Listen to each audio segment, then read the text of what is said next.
We're very excited about the recruiting class that we've signed. Our coaches have went out this year, and we spent a lot of time in the evaluation process. Honestly, we were much more selective this year, and I think we're at the point in our program we can be that way. We were not looking for as many numbers. We're looking for a little bit higher quality, and I really believe that we've accomplished that task. Coach, what was kind of the focus? Was there a particular position that you looked for this year? Well, one of the things is even in December, we really wanted to focus in on bringing in a couple of receivers. We feel we got some good receivers in the program. We wanted a chance to really even challenge that even more so. And we brought in 3 transfer receivers at the semester, and it has worked out, I think, very, very well for us. We've got 3 young men. Ronald Jones is a transfer out of Antelope Valley, a big, strong, physical receiver. G-Shun Harris is a young man that will have 1 year of play, played at Arizona Western, then played at Minnesota. And then basically when he graduated, he's got 1 year left on his clock. And then the other young man, Raquan Southward, we're very fortunate because he's actually from Lakeland, Florida, and Coach Patton knows the family very well. He was a young man that originally committed to Ohio State, went to Arizona Western, and then now is back here for us. So we think that area was really a major area for us right away at the semester. All 3 of those guys are coming in. And then beyond that, we just want to really get some good talent kind of all the way around, and I think we've done that. Coach, a lot of offensive and defensive linemen. Talk about building up the trenches a little bit. Well, obviously, we think that you win and lose up front. And so, as we started in with that situation, each one of the years, if you go back and take a look at it, we've really put an emphasis into some of the offensive and defensive fronts. And I think that we've had a good situation there. We're still waiting on 1 young man, but Nathan Jolly is a young man out of New Mexico that we feel really good with. But we really feel we got 2 great young men right here out of the Western Slope, because if you take a look at it, this year we felt that Marcus Garcia and Matt Mastis Marcus is out of Delta, and Matt is out of Montrose. We felt they were the 2 best players here on the Western Slope, and both those young men are coming here, and so we're tremendously excited about that. And so we do want to continue to build both the offensive and defensive front, because if you're not good up there, you're not going to be very good as a football team. Hey, Coach, I counted 13 in-state recruits. How important is the Colorado recruiting for you? Well, obviously that's where we start. When we get into the recruiting season, that's the first place we go in the spring. It's the first place we go in the fall. And so we're going to try and get the best young men out of our own backyard that we possibly can. And that means Western Slope. It means over on the Front Range. And I think we've got a good combination. We signed several guys out of the Front Range area. We were fortunate. One of the young men, Ty Leonard, has a brother that's here, Nick Leonard. So, I mean, we've continued to keep a little bit of a Broomfield connection. We got 4 young men that committed out of the Cherry Creek School Districts, which is a phenomenal district down there. So I think the Colorado area is going to continue to always be the #1 area that we recruit, and at the same time we don't limit ourselves to that situation. We're going to try and find the best young men that fit what we want here at Colorado Mesa, both as an athlete, as a student, and as a person that's going to fit in here at Grand Junction.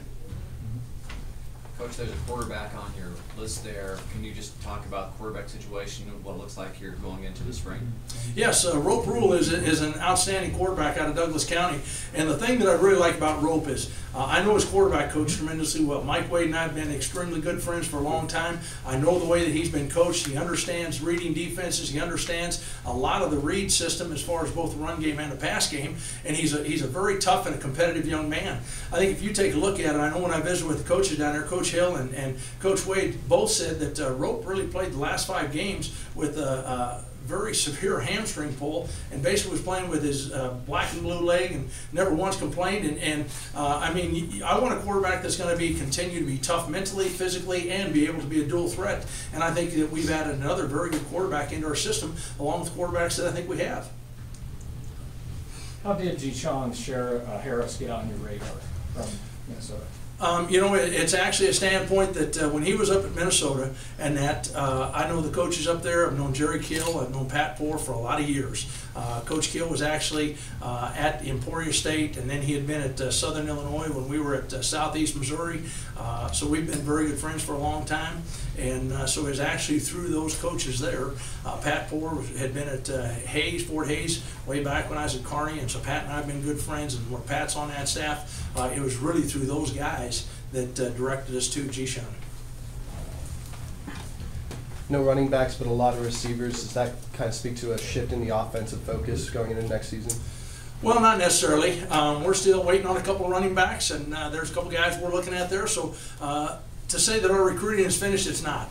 We feel that there's still some great young men out there that we're taking a look at. And one of the things that we've done is really we've challenged ourselves to upgrade that recruiting. So there's a couple of young men in multiple positions that we're waiting on right now that we may be tremendously happy because they're guys that are also getting recruited in Division I. And if they fall by the wayside, trust me, we're going to be tremendously happy.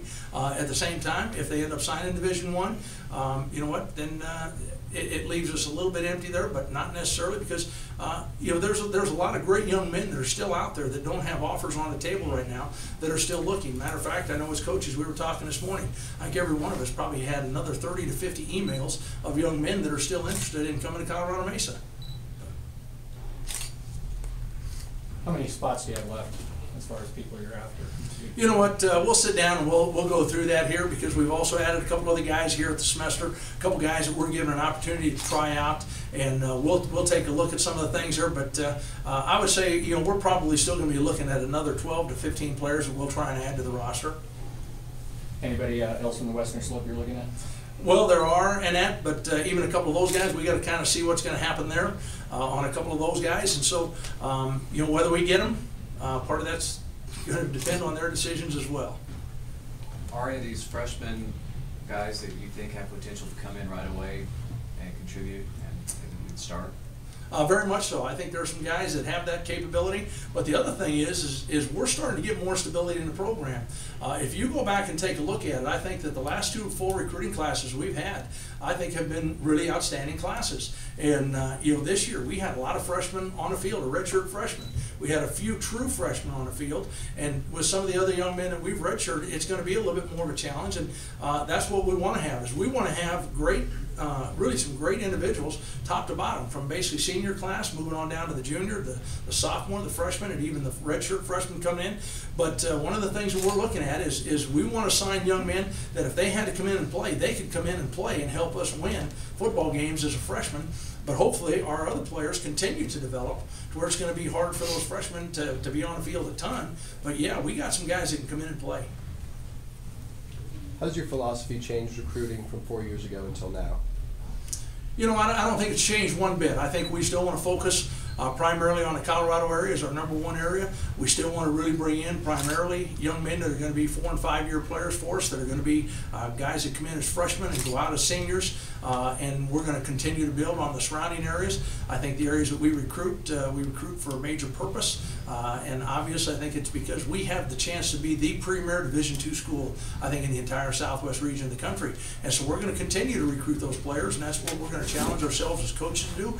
And then when we bring them in, challenge them to develop both physically, academically, but as a football player to where we have a chance to play for championships. So I don't think our recruiting philosophy has really changed. I think that what we're seeing is a little bit more continuity now. And I think the coaches in the areas that we're recruiting have a better understanding of what we're looking for. And I think we're getting better recommendations out of those guys as well.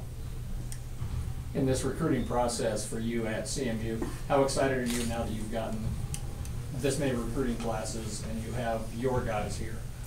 Well, I think very much so. I think it's a standpoint, if you take a look at the young men that we've brought into the program, and I've shared this each of the last couple of years, and I'll share this with this group that we've got, I think we brought in 3 phenomenal full recruiting classes each of the last 3 years now. And if you go back the first year, I think we had some good players in there, but honestly, we had about a week to recruit, and that was it. And so our coaches really did a pretty good job of tying in some of the guys that we'd had contact with. But I think the last 3 years we brought in players into this program that really have a chance to compete for championships, and that's really what we want. And I think there are also young men that can basically succeed in the classroom and excel on the field. And so I think from that standpoint, we're very happy with everything that we've got and the young men that have committed. And so I think we're continuing to see the program develop more stability from the base, and that's basically that first-year player on up into those others. And the thing we're excited about is some of those guys that were basically freshmen and redshirt freshmen a year ago, they're going to start to be sophomores and redshirt freshmen. And then we'll fill in a true freshman class behind them. And that's what we really want to get. And so, we're getting closer and closer to say, are we there yet? Not even close yet, because it's still going to take a couple years to really fill in those other classes. But the guys that have stayed have really put forth the effort, and they understand what we're looking for, and they're busting their tails. And very happy with where we're at. Any other questions?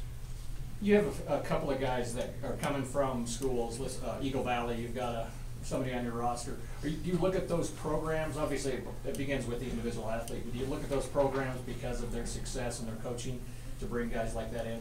Yeah, we do. One of the things, first of all, if you take a look at it, we're going to look at young men from programs, obviously, throughout the state. And, Devon Ward's a young man that has had great success in multiple areas, both athletically and I mean, you look at the football, he's been successful wrestling and stuff. But, I had a chance to watch him as well right out here when they played Palisade. And I think the first 5-6 plays of the games, he made every play there was for him. But it does. We want young men that are coming from successful programs. And if you take a look at it over the last couple of years, we've been fortunate to do that. Obviously from the state of Colorado and some of the top schools, the Big Four and the 5A schools, we've had guys come off state championship and off state playoff teams. We're doing that as well, even in some of the smaller classes. You take a look at even the two young men that we were talking about earlier, Marcus Garcia and Matt Mestis. Those two guys, those programs, Delta and Montrose, they are great programs. They've continued to win. The same thing with Devon. We want to get young men that know how to win and understand what it takes to win as far as leaders on a football team. We've signed guys out of Valor Christian the last couple of years, out of Bishop Gorman, out of Modern Day, some of the top programs in the country as well as in the state. And so it is important to get guys that really know how to win, and they have a high expectation of winning and really are going to challenge themselves to the top level. But it doesn't matter whether it's a large school, small school. We want young men that are going to be great people and really understand what it takes to commit and to win. Anything else? Thank you.